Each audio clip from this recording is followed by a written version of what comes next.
Treasures taken from Ethiopia about 155 years ago being returned at this handover ceremony in London. I'm going to be very happy to go back home and visit wherever these items are going to be displayed. Leonie Turner was among the guests. She traveled from New Zealand with something she felt should be given back.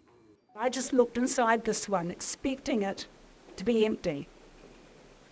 But inside, I found these two folded pieces of paper. I just prized them open a little bit, and I saw the two locks of hair. Keepsakes at the time. One lock belonged to her great-great-uncle Captain Tristram Speedy, the other to the young Crown Prince of Abyssinia, now Ethiopia. And now it seems the time has come to return them.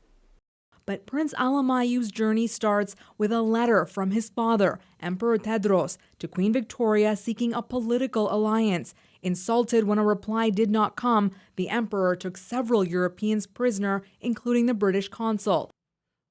London did then respond by deploying 13,000 soldiers to northern Ethiopia.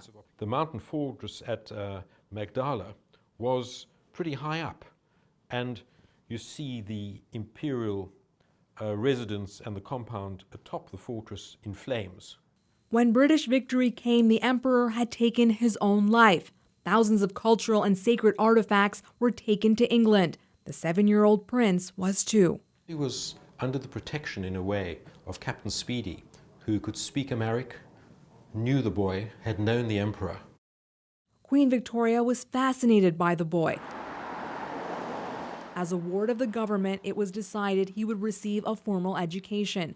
That's how he ended up at Cheltenham Boys' School, where he struggled. He hadn't quite hit the bottom of the class, but he was struggling at this stage. Some historians say he was quite sad in a foreign land and died of pneumonia just before his 19th birthday. Queen Victoria wrote of him then in her diary. He was so sensitive, thinking that people stared at him because of his color, that I fear he would never have been happy. Alamayu was laid to rest at St. George's Chapel on the grounds of Windsor Castle, with a plaque that reads, "I was a stranger and ye took me in." Another letter was sent from Ethiopia to England in 2007. It was from the Ethiopian president at the time to the late Queen Elizabeth II. The request, repatriate Prince Alamayu's remains. Buckingham Palace said no.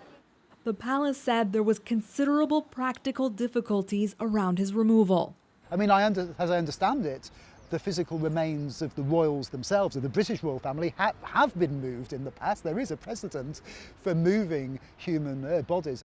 Dan Hicks is a professor at Oxford. He says returns and reparations are about respect and human dignity. They're about what happens next, when something that is almost built to make imperial violence, all of the ideologies of colonialism, to make those things last. The wider conversation about what empire once took and can now give back is only growing, and Ethiopia isn't giving up on their prince. Would like the remains to go back to his country and rest, but that needs careful understanding of the situation and careful handling. So we have continued working with the UK government. The hope that Alamayu, whose name means I saw the world, may one day go home as he had wished and finally end his very long journey.